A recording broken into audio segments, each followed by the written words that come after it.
At this point, it's no secret I despise E3. I believe the convention has become an irrelevant and largely manipulative circle jerk of elitism and fabricated self worth, but it wasn't always this way. Not too long ago, the convention actually had value, whereas now we see a bloated marketing campaign put on by an increasingly irrelevant organization called the ESA. In the past, it was the premier event to disperse information to news outlets and gaming culture as a whole. Except this value was largely predicated on the ability of journalistic outlets and other media personalities to reach an audience that gaming publishers could not, and that is no longer true, at least not to any meaningful degree. Where once physical print publications and the first hints of online distribution were dominated by a few industry giants, now gaming developers and publishers can reach anyone and everyone who has an internet connection or data plan, as well as a smartphone, simply by broadcasting their news, press conferences, or announcements via Twitch, YouTube, Mixer, what have you.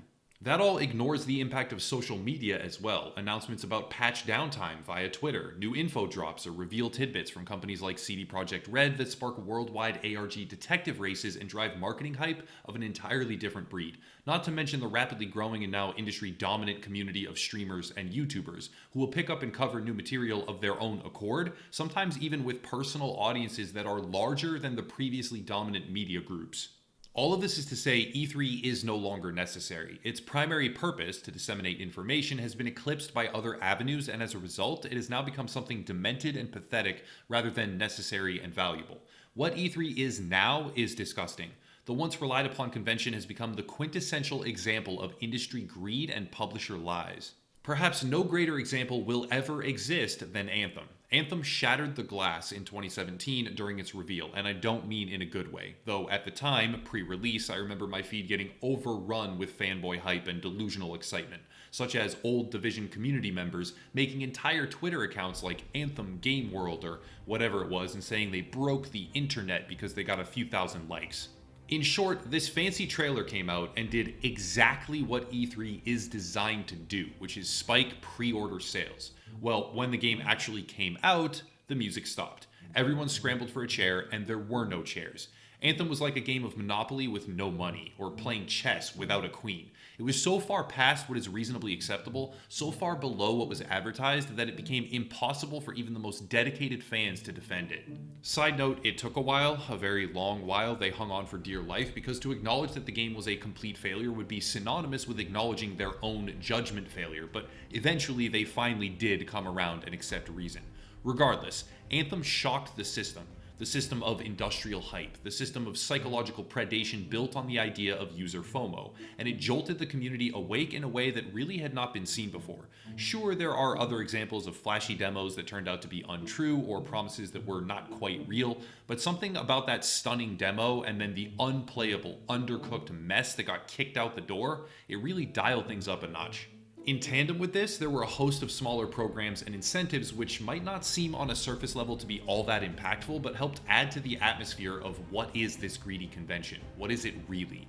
One such program was Amazon's Blacksmith, I think it was called. I'm not really sure, it's been a while. Basically, it was an extension in Twitch that allowed streamers to harvest commissions on pre-orders during and after the E3 reveals.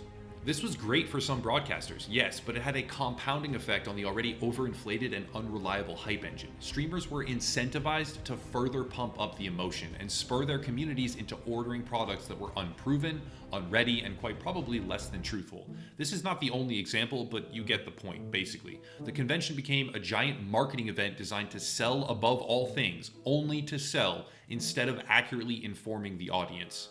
That's already enough to kill a convention. The landscape of social technology evolves at an incredible rate, and things like this enter and exit the landscape frequently. Perhaps not on this large a scale, seeing as E3 was once the premier gaming event in the entire space, but it's not unexpected for its relevance to fade.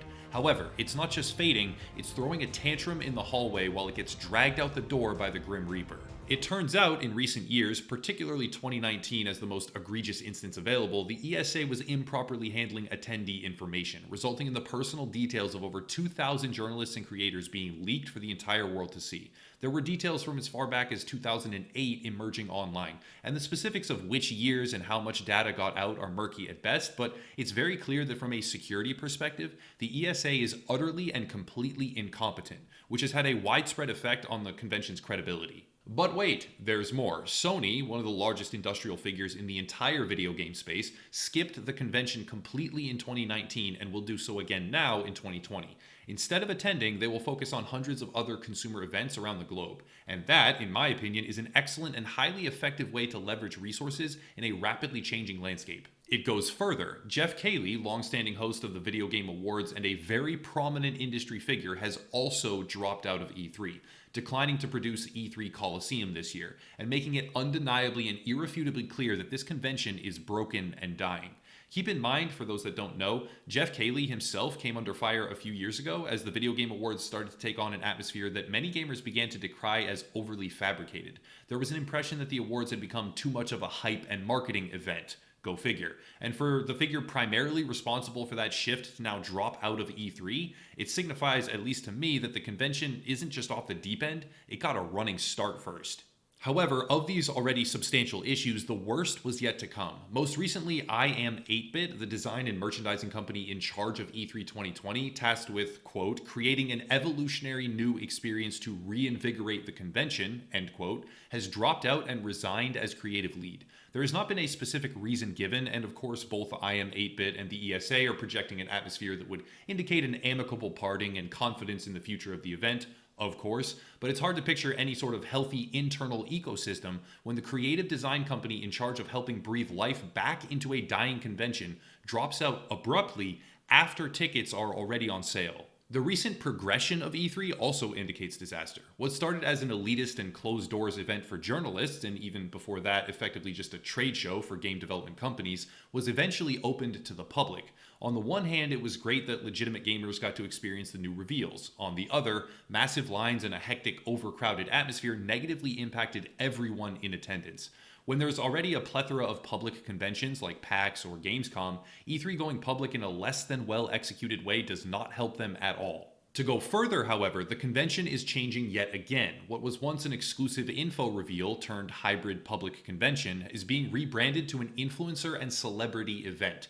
Because that's what gamers want more of. A few celebrities on stage playing games. And don't get me wrong, moments like Keanu Reeves shouting, "No, you're breathtaking" on stage and unleashing what is pretty much a tidal wave of memes across the entire internet, those are great, those are awesome moments. But most celebrities aren't Keanu Reeves, and most games aren't Cyberpunk 2077, and most companies aren't CD Projekt Red. Most of the events designed to imitate that type of atmosphere are going to be terrible. This is all further exacerbated by the reality that major publishers are entirely capable of hosting their own events. EA, as despised as they are from a corporate perspective, that's beside the point, has already adopted their own tactic of hosting EA Play, which does happen to be close by and at the same time as E3, or at least it has been in the past, but that is not a requirement, and there is no real necessity for them to be joined at the hip to a limping, failing endeavor like E3. Self-hosted events in combination with live streams direct to anyone in the world who wants to see offer an oftentimes cheaper and exceptionally more flexible format to get the word out about new releases or projects for each individual publisher. To go further, with Sony having skipped the convention in 2019 outright, there was no discernible decrease in their revenue, game sales, or any other metric I could find anywhere online as a result.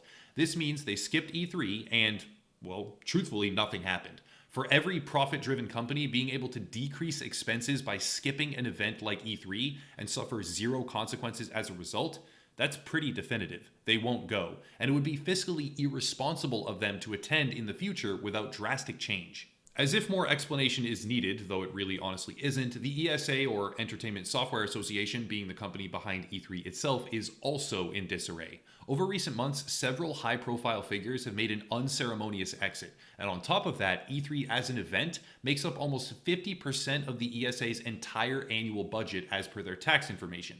They need this event to succeed. It is imperative, and as a result, the scrambling, the panic, the rebrands, and the gimmicks are probably just getting started. In a more isolated way, E3 2020 is also in for a particularly hectic year, seeing as the COVID-19 virus is beginning to spread around the globe. Major companies have pulled out of other conventions already, like PAX or Gamescom, and the entirety of TwitchCon in Amsterdam has been flat out cancelled.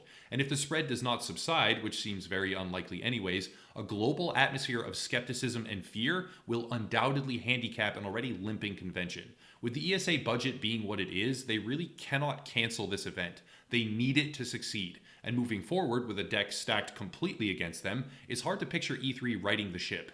On a personal note, I am thrilled that E3 is falling apart. I lack the articulation skills necessary to fully and completely express how much I despise this event and what it is designed to do.